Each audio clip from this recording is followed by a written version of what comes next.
Hello everyone, welcome to our channel पढ़ाई hub by Alpana ma'am. आज मैं अपना बिजनेस स्टडीज़ का चैप्टर नंबर 7 कंटिन्यू कर रही हूँ। इसमें हम पहले भी प्रीवियस वीडियोस कर चुके हैं, तो अगर आपने वो वीडियोस नहीं देखे हैं तो पहले आप उन्हें गो थ्रू करिए। तो चलिए, बिजनेस स्टडीज़ में हम अपना चैप्टर नंबर 7 कर रहे थे, that is known as directing. इसमें हम पढ़ रहे थे एलिमेंट्स ऑफ डायरेक्टिंग, जैसे कि हमने प्रीवियस चैप्टर्स में भी पढ़ा था। जैसे कि स्टाफिंग के एलिमेंट्स थे, वैसे ही डायरेक्टिंग के भी एलिमेंट्स हैं। डायरेक्टिंग के एलिमेंट्स हैं हमारे supervision, motivation, leadership and communication. तो यहाँ पर हमने सुपरविजन और मोटिवेशन टॉपिक, ये दोनों एलिमेंट्स खत्म कर लिए हैं। आज वीडियो में हम अपना नेक्स्ट टॉपिक या नेक्स्ट एलिमेंट स्टार्ट करने जा रहे हैं, that is known as leadership. तो लीडरशिप क्या होता है वो देखते हैं। It is a process of influencing the behaviour of people at work towards the achievement of the specified goal. इसका मतलब it is a process of influencing the behaviour. अब यहाँ पर क्या है, देखिए लीडरशिप का मतलब क्या है, ये एक ऐसी प्रोसेस होती है जिसमें हम क्या करते हैं, इन्फ्लुएंस करते हैं किसके बिहेवियर को, वो लोग जो हमारे साथ काम कर रहे हैं उनके बिहेवियर को इन्फ्लुएंस करने की, प्रभावित करने की कोशिश करते हैं। किस चीज़ के लिए प्रभावित करते हैं, towards the achievement of specified goal. एक स्पेसिफाइड गोल है, एक मतलब पूरी ऑर्गेनाइजेशन का एक मोटिव है जिसे पूरा करना है। उस स्पेसिफाइड गोल को अचीव करने के लिए हम सारे, मतलब बाकी के जितने भी एम्प्लॉयज़ हैं, एक लीडर उनके बिहेवियर को इन्फ्लुएंस करने की कोशिश करता है ताकि वो सब मिलकर ऑर्गेनाइजेशन के गोल को अचीव करें।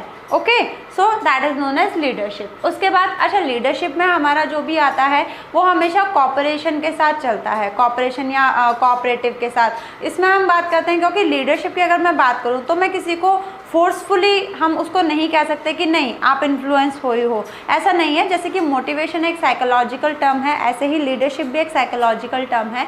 यहाँ पर भी हम सामने वाले को लीड कर रहे हैं, अब ज़रूरी नहीं है कि वो इन्फ्लुएंस हो या ना हो, ठीक है। उसके बाद आता है हमारा फीचर्स ऑफ लीडरशिप। लीडरशिप के फीचर्स कौन कौन से होते हैं, तो सबसे पहले आता है it indicate the ability of an individual to influence other. ये क्या करता है, इट इंडिकेट द एबिलिटी, मतलब ये एक पर्सन की एबिलिटी को इंडिकेट करता है टू इन्फ्लुएंस अदर। मतलब एक लीडर में कितनी एबिलिटी है, कितनी कैपेबिलिटी है कि वो अपनी बातों से सामने वाले को इन्फ्लुएंस कर सकता है। एक अच्छा लीडर वही होता है। उसके बाद आता है it try to bring change in behaviour. इसमें क्या होता है, ये इसमें जो लीडरशिप में हम सामने वाले के बिहेवियर में चेंजेस लाने की कोशिश करते हैं। उसके बाद आता है it show interpersonal relationship between leader and the followers. Obvious सी बात है, यहाँ पर जब हम लीडरशिप की बात कर रहे हैं तो एक पर्सन लीड कर रहा है, लीडर है, और बाकी के सब उसे फॉलो कर रहे हैं। तो जब उन दोनों के बीच में इंटरपर्सनल रिलेशनशिप अच्छा होगा तभी तो वहाँ पर लीडरशिप होगी, अदरवाइज नहीं होगी।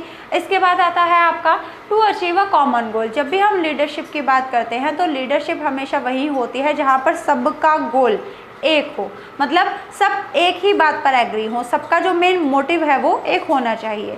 उसके बाद आता है आपका it is a continuous process. Leadership एक कंटिन्यूस प्रोसेस है, किसी को लीड करना एक कंटिन्यूस प्रोसेस है। हमने एक गोल अचीव कर लिया, ठीक है, उसके बाद लीडर को ये चाहिए कि वो नेक्स्ट गोल अचीव करने के लिए अपने एम्प्लॉयज़ को या अपने फॉलोअर्स को लीड करे।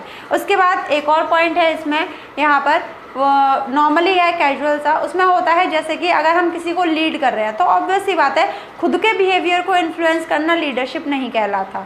जब तक आपके सामने बहुत सारे लोग ना हो, और जब हम दूसरों को इन्फ्लुएंस करते हैं किसी स्पेसिफाइड गोल को अचीव करने के लिए, that is known as leadership. अगर आप खुद को इन्फ्लुएंस कर रहे हो किसी भी गोल को अचीव करने के लिए तो उसे हम लीडरशिप नहीं कह सकते।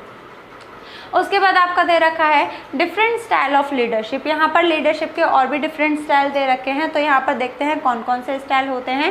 There are 3 styles of leadership. कौन कौन से हैं, देखिए, ऑटोक्रेटिक एंड ऑथोरिटेटिव लीडरशिप। अब इसमें क्या होता है, देखिए, ऑटोक्रेटिक एंड अथॉरिटेटिव लीडरशिप में आता है बॉस सेंटर्ड लिखा हुआ है मैंने। बॉस सेंटर्ड का मतलब यहाँ पर जो लीडर है वो बॉस है और उसके जो सबॉर्डिनेट्स हैं वो सिर्फ लीडर के ऑर्डर्स को फॉलो करेंगे, ठीक है। मतलब यहाँ पर जो भी पावर्स हैं, जो भी अथॉरिटी है, जो भी सब है, वो किसके पास है, सिर्फ बॉस के पास है। जैसे कि यहाँ पर मैंने दे रखा है नो डेलीगेशन नो कंसल्टेशन। कोई अथॉरिटी का डेलीगेशन नहीं होगा, सारी अथॉरिटी लीडर के पास रहेगी।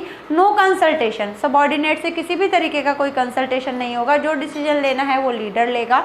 उसके बाद leader give order to the subordinates, leader अपने सबॉर्डिनेट्स को ऑर्डर देगा एंड सबॉर्डिनेट्स को उसे फॉलो करना पड़ेगा। That is known as boss centred leadership. उसके बाद आता है इसके एडवांटेज और डिसएडवांटेज, क्योंकि देखिए हम किसी भी चीज़ की जब बात करते हैं तो चाहे वो कितनी भी अच्छी या कितनी भी बेकार क्यों ना हो, उसके कुछ ना कुछ पॉजिटिव और नेगेटिव इफेक्ट होते हैं, मतलब एडवांटेज और डिसएडवांटेज। तो अब हम इसकी बात करते हैं। एडवांटेज इसके क्या हैं?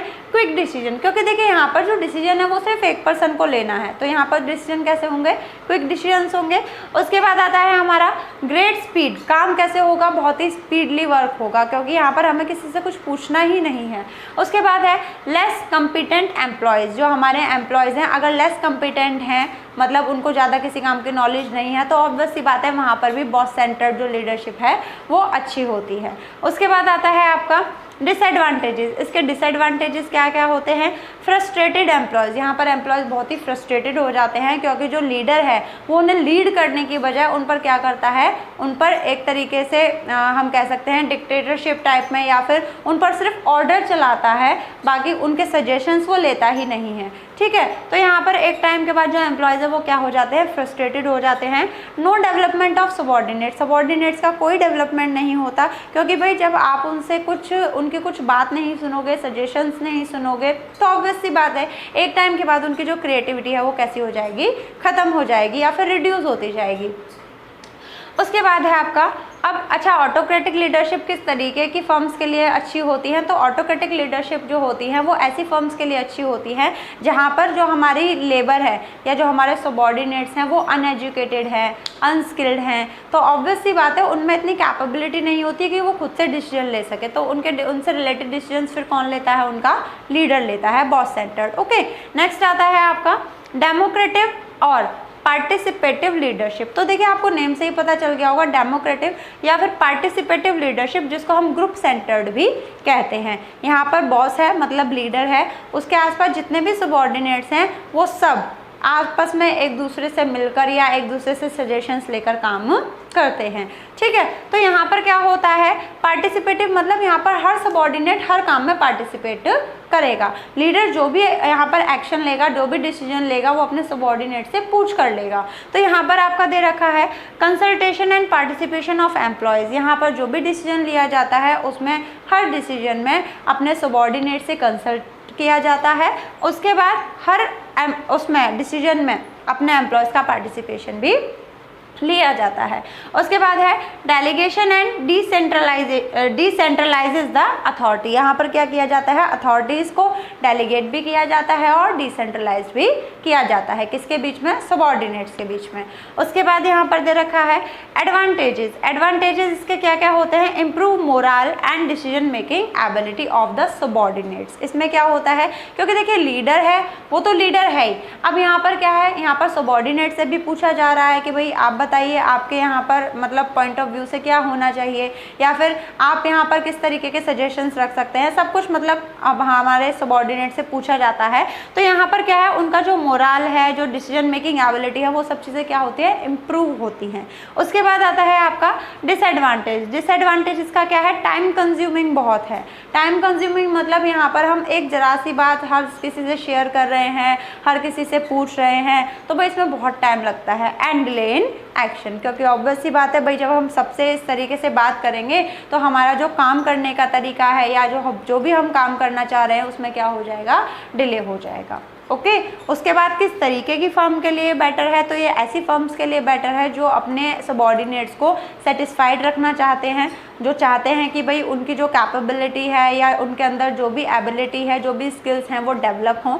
इस तरीके की ऑर्गेनाइजेशन में ग्रुप सेंटर्ड या फिर डेमोक्रेटिक एंड पार्टिसिपेटिव लीडरशिप का इस्तेमाल किया जाता है। उसके बाद यहाँ पर आपका दे रखा है फ्री रेन और lazy fair leadership. Free rein and lazy fair leadership में आता है इंडिविजुअल सेंटर्ड। इंडिविजुअल सेंटर्ड मतलब यहाँ पर लीडर सिर्फ एक तरीके से आप कह सकते हैं लोगों को रिसोर्सेज प्रोवाइड करने के लिए है, सपोर्ट प्रोवाइड करने के लिए है। वाकई में यहाँ पर जितनी अथॉरिटी लीडर के पास है, बाकी सबके पास, सबॉर्डिनेट्स के पास उतनी ही अथॉरिटी होती है। तो यहाँ पर फिर लीडर किस बात का? लीडर सिर्फ क्या करता है? उन लोगों के सपोर्ट में उनके साथ खड़ा रहता है और लोगों को जब भी जिस भी रिसोर्सेज की ज़रूरत होती है तो वो उन रिसोर्सेज को उन्हें प्रोवाइड करवाता है। ठीक है, तो यहाँ पर आपका दे रखा है कंप्लीट डेलीगेशन ऑफ अथॉरिटी। यहाँ पर जो डेलीगेशन ऑफ अथॉरिटी है वो पूरी तरीके से होती है, कंप्लीट डेलीगेशन ऑफ अथॉरिटी होती है, मतलब हर पर्सन अपना काम करने में कैपेबल है। उसके बाद आता है सबऑर्डिनेट देमसेल्फ टेक डिसीजन। यहाँ पर जो सबॉर्डिनेट हैं वो खुद ही डिसीजन लेते हैं, वो किसी से कंसल्ट भी नहीं करते, ना लीडर से कंसल्ट करेंगे ना आपस में किसी से। यहाँ पर जो आपके सबॉर्डिनेट्स हैं वो खुद के डिसीजन लेने में कैपेबल हैं। उसके बाद आता है आपका सबॉर्डिनेट देमसेल्फ, ये हो गया हमारा leader avoid power and provide support and resources only. यहाँ पर लीडर क्या करता है, लीडर्स की पावर अवॉइड हो जाती है, मतलब मैंने आपको कहा ना जितनी पावर्स किसके पास है, एक लीडर के पास है, उतनी ही पावर किसके पास है, सबॉर्डिनेट्स के पास है। तो यहाँ पर क्या है, एक लीडर की जो पावर है वो अवॉइड हो जाती है and provides support and resources only. जो लीडर है वो अपने सबॉर्डिनेट्स को सिर्फ सपोर्ट और रिसोर्स प्रोवाइड करवाने के लिए ही रह जाता है। इसके बाद आपका दे रखा है इसमें एडवांटेज और डिसएडवांटेज। एडवांटेज इसके दे रखे हैं positive effect on moral of subordinates. अब देखिए यहाँ पर इसके जितने भी एडवांटेजेस हैं ना वो सबॉर्डिनेट्स के लिए ही हैं, क्योंकि यहाँ पर हम बात कर रहे हैं कि यहाँ पर जो भी बेनिफिट हो रहा है सो वो सबॉर्डिनेट को ही हो रहा है, मतलब लीडर का होना ना होना बराबर है, ठीक है। तो यहाँ पर positive effect on moral of subordinate, यहाँ पर क्या है, जो सबॉर्डिनेट का मोरल है वो क्या है, उस पर पॉजिटिव इफेक्ट पड़ता है, क्योंकि भाई उसको किसी से कुछ पूछना ही नहीं है, मतलब लीडर तो है बट वो सिर्फ रिसोर्सेज और सपोर्ट प्रोवाइड करवाने के लिए है, बाकी वो खुद के डिसीजन खुद ले सकता है। तो ऑब्वियस सी बात है उसका जो मोरल है वो क्या होता है, उस पर पॉजिटिव इफेक्ट पड़ता है। उसके बाद है डेवलपमेंट ऑफ सबॉर्डिनेट। ऑब्वियस सी बात है जब वो खुद के डिसीजन खुद लेगा, अथॉरिटी भी खुद की है, रिस्पॉन्सिबिलिटी भी खुद की है, तो उससे क्या होता है, हमारे सबॉर्डिनेट्स में क्या होता है, डेवलपमेंट होता है। And full utilisation of potential and capacity of the employees. इस वाली कंडीशन में हमारे एम्प्लॉयज़ की जो भी कैपेसिटी है उसका पूरी तरीके से इस्तेमाल होता है। उसके बाद आपका आता है डिसएडवांटेज। इसके डिसएडवांटेज क्या हैं, not gate guidance and support of the leader. यहाँ पर उन्हें लीडर का गाइडेंस और सपोर्ट, मतलब सपोर्ट उस तरीके से नहीं कि वो साथ में खड़ा नहीं हो रहा, सपोर्ट का मतलब होता है जैसे कि हर बात में वो उसे डिसीजन, मतलब एक तरीके से एडवाइस लेते हैं या उसका सपोर्ट लेते हैं कि भाई आप बताइए, तो भाई यहाँ पर तो वो लीडर से कुछ पूछ ही नहीं रहे, तो ऑब्वियस सी बात है ना ही उन्हें लीडर का इस तरीके से गाइडेंस मिल रहा है, ना ही उन्हें एक नॉलेजेबल जो सपोर्ट होता है वो मिल रहा है, क्योंकि वो किसी से कुछ पूछ ही नहीं रहे हैं। उसके बाद है समटाइम कॉन्फ्लिक्ट अकर्स। अब क्योंकि हर पर्सन, हर सबॉर्डिनेट यहाँ पर अलग अलग अपने तरीके से काम कर रहा है, तो उस कंडीशन में कभी कभी जो रिजल्ट है वो क्या होता है, बेकार हो जाता है, या फिर कभी कभी कॉन्फ्लिक्ट क्रिएट हो जाता है, क्योंकि देखिए हर पर्सन यहाँ पर अपने तरीके से काम कर रहा है और हर बार हर पर्सन सही हो ऐसा पॉसिबल नहीं है। तो कभी कभी क्या होता है, समटाइम कॉन्फ्लिक्ट अकर, कभी कभी यहाँ पर लड़ाई झगड़े या थोड़ा बहुत जैसे कहते हैं झगड़ा हो जाता है। इसके बाद आता है आपका लीडरशिप, ये हमारा हो गया। इसके बाद अब हम नेक्स्ट टॉपिक अपने नेक्स्ट वीडियो में कंटिन्यू करेंगे। This is it for today. और कोई भी अगर आपको डाउट है तो आप कमेंट सेक्शन में जाकर मुझसे पूछ सकते हैं। Please like, comment and share with your friends. Thank you.